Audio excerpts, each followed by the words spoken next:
¿Alguna vez viste una ley que se aplica perfectamente y aún así termina siendo injusta? Ese es el problema que vamos a analizar hoy. Aunque la teoría jurídica avanzó muchísimo, en la práctica el derecho parece haber dado marcha atrás, volviendo a un formalismo rígido que idolatra la norma escrita y la voluntad del legislador, incluso cuando eso implica ignorar principios de justicia y realidad social. Para entender por qué pasa esto, vamos a recorrer las ideas de Hart, Dworkin y Rawls y ver cómo el derecho puede ser algo más que un simple conjunto de reglas válidas, una práctica interpretativa orientada a la integridad y la equidad. Para ello vamos a servirnos de ejemplos concretos de Estados Unidos y Latinoamérica y vamos a mostrar cómo este regreso al formalismo limita el derecho como herramienta de justicia y deja al descubierto la brecha entre lo que la teoría promete y lo que la práctica realmente hace. Imaginen la ley hace algunos años. No era como hoy. Dominaba el ius naturalismo. Esto significa, para el ciudadano común, que una ley no era válida solo por estar escrita, sino que ésta tenía que ser justa. La ley se construía sobre bases principalmente moral religiosas. Para saber si una norma te obligaba tenías que preguntarte, ¿se alinea esto con los mandatos de Dios o con una supuesta razón universal? Es más, pensemos en el derecho canónico, el derecho de la Iglesia, quien tuvo una influencia monumental en Europa. En este mundo la validez legal y la validez moral estaban fusionadas si es que no eran entendidas de la misma forma. Si un rey hacía una ley atroz, un jurista podría decir, lo siento, su majestad, pero es que esto no es derecho, porque es injusto.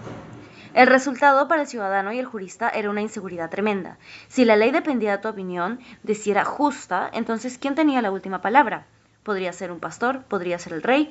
Era un gigante rompecabezas legal sin una regla clara que nos indique qué pieza debemos usar. O al menos esto era hasta la mitad del siglo XX, cuando entra uno de nuestros protagonistas, Hart, quien para poner orden y darle al derecho su autonomía plantea la tesis central del positivismo jurídico, que da origen al formalismo.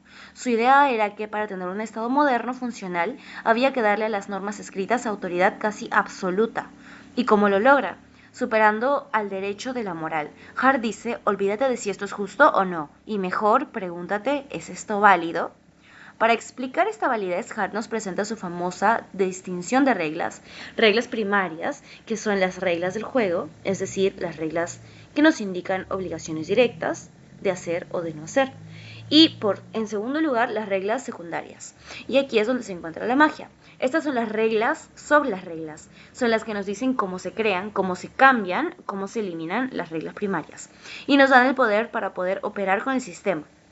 La más importante de estas reglas secundarias es la regla de reconocimiento, la cual puede entenderse como la autoridad absoluta de las reglas escritas. Es la regla maestra, como el ADN del sistema legal que nos ayuda a poder identificarlas como tales.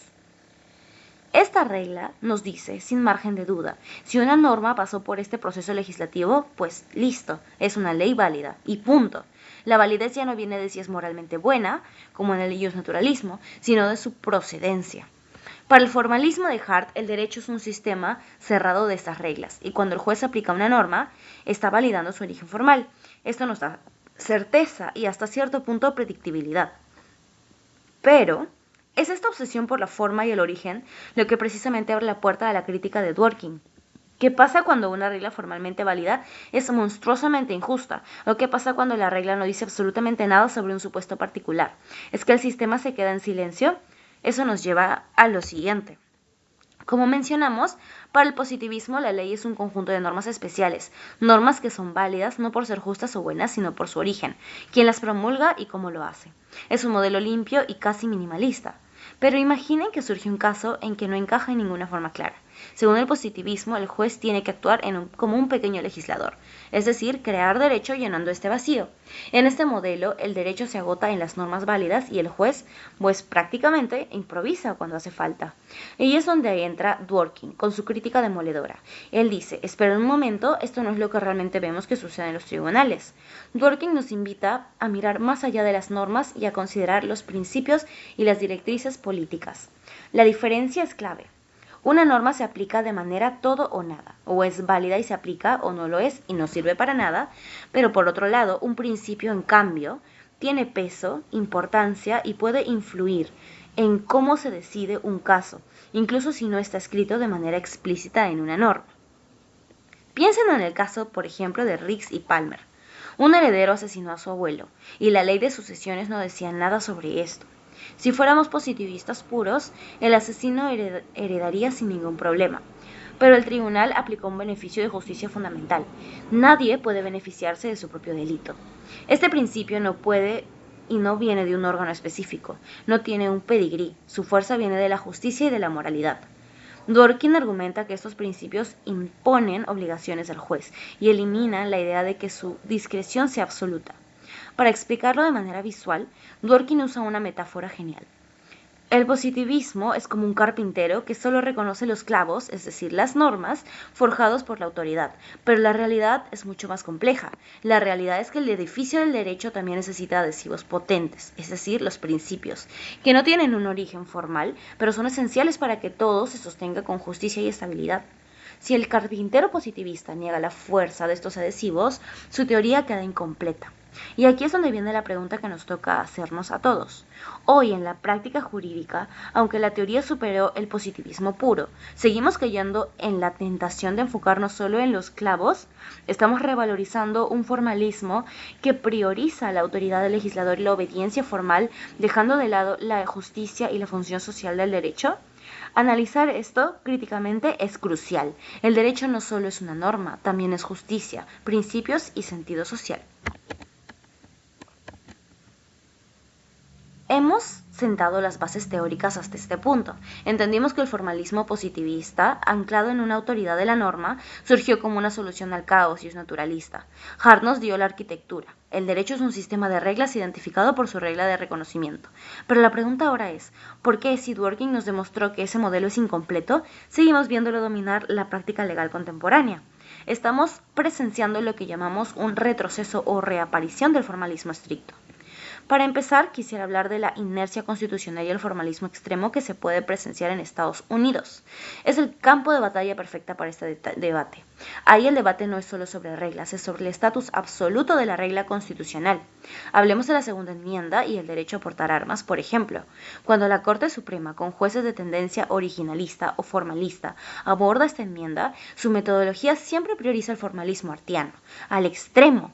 Para ellos, el derecho se agota en la regla primaria, establecida hace más de 2 siglos, que fue validada por la regla de reconocimiento histórica de la ratificación constitucional. El argumento formalista es, la autoridad del texto fundacional es incuestionable. No hay espacio para que el juez introduzca un privilegio de seguridad pública o de bienestar colectivo que deba sopesarse contra el derecho individual. Introducir aquellos principios, dicen, sería invadir la esfera del legislador, sería ejercer una discreción fuerte que no les corresponde.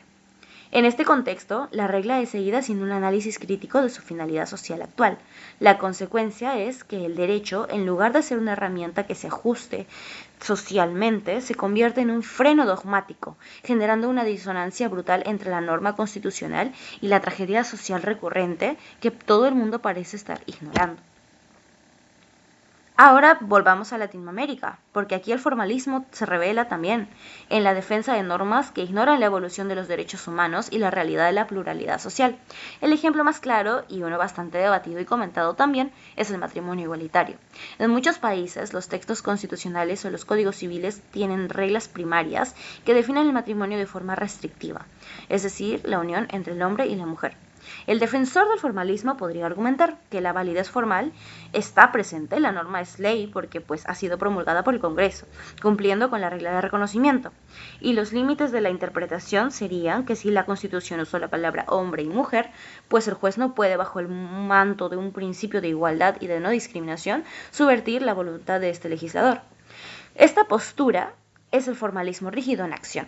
El juez opera bajo la asunción artiana de que si no hay una ambigüedad en la regla, su trabajo es simplemente aplicarla, independientemente de que esa aplicación institucionalice una práctica discriminatoria que contraviene la dignidad humana, un principio que Dworkin considera esencial para la integridad del sistema. En resumen, la práctica legal contemporánea en estos casos ilustra la tesis del formalismo. La obligación jurídica deriva de la autoridad formal del órgano que emitió la norma y no de su justificación moral o social, que evidentemente vemos que no se encuentra en la realidad social de hoy en día. Hart reconoció que su modelo tenía zonas de penumbra, donde las reglas se agotaban, obligando a la discreción. El problema que observamos hoy entonces es doble. Primero, se niega que exista la penumbra, forzando la interpretación literal de reglas que son obsoletas, como la segunda enmienda, y en segundo lugar, se evita el uso de principios como los que describió Dworkin, que obligarían al juez a un juicio valorativo de peso para alcanzar una solución justa.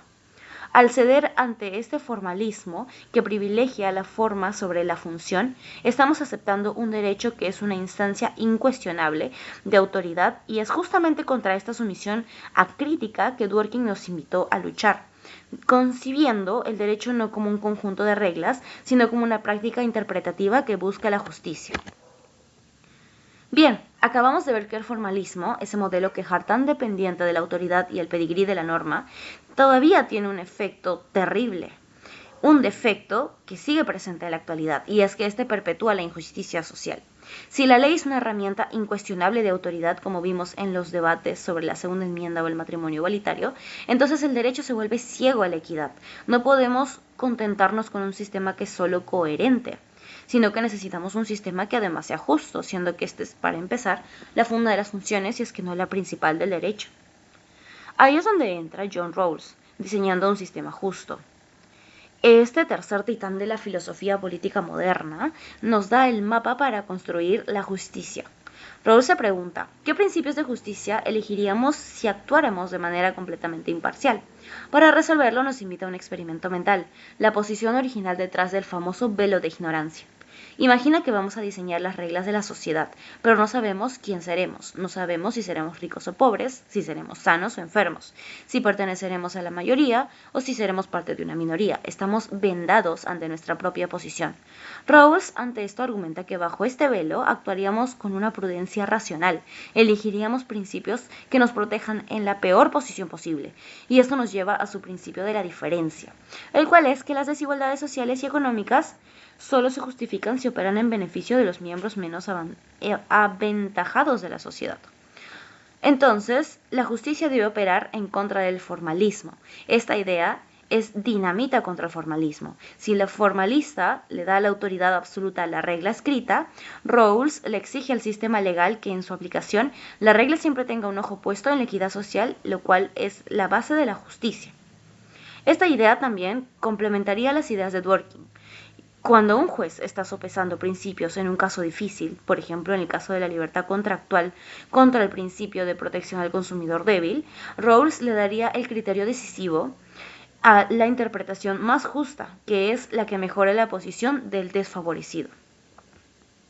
Si el derecho se queda solo en la forma y renuncia a ser una herramienta social para corregir las injusticias del punto de partida, pues todo esto se alejaría de los principios que busca obtener de justicia y no serviría a los propósitos de proteger la dignidad y la equidad. Hemos mapeado la evolución teórica del derecho, de la autoridad de la regla de Hart, pasamos a la integridad después de los principios de Dworkin y finalmente obtuvimos la brújula ética de la equidad de Rawls. La paradoja es que a pesar de este avance teórico, la práctica jurídica exhibe un claro retorno al formalismo. El derecho es tratado como un dogma incuestionable, lo cual, como vimos en los casos, congela la injusticia social. El pedigrí de la norma prevalece sobre la justicia de su contenido. Nuestra comprensión del derecho moldea nuestra sociedad para que el derecho sea eficaz. No puede ser solo un ejercicio de autoridad formal. Es imperativo equilibrar la certeza de la norma con el cuestionamiento crítico del principio y la orientación de estos hacia la justicia distributiva. Solo así, y solo de este modo, el sistema legal sirve a la gente y no al revés. La invitación es clara. No aceptemos el derecho como un dogma rígido, debemos verlo como una herramienta flexible y viva, que se nutre de la moralidad y la equidad social en cada acto de interpretación. El derecho es demasiado importante como para dejarlo en manos de unas reglas ciegas.